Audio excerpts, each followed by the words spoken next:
إذا كنت تبحث عن تفاصيل مباراة الرجاء الرياضي ومباراة الأهلي المصري برسم ذهاب ربع نهائي دوري أبطال إفريقيا، فأنت في المكان المناسب. تابع الفيديو إلى النهاية.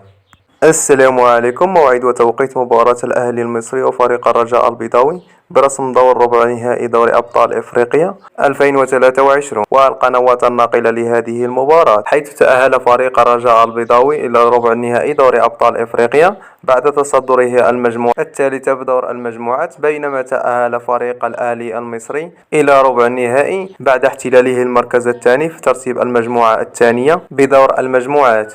وسيلاقي فريق الرجاء البيضاوي فريق الأهلي المصري في ذهاب دور ربع النهائي دوري أبطال إفريقيا يوم السبت 22 أبريل 2023 على ملعب القاهرة في حدود الساعة 7 مساء بتوقيت المغرب، وعلى الساعة 8 بتوقيت الجزائر تونس، وعلى الساعة 9 بتوقيت مصر. ومن المنتظر نقل هذه المباراة على قناة بيان سبور HD 4.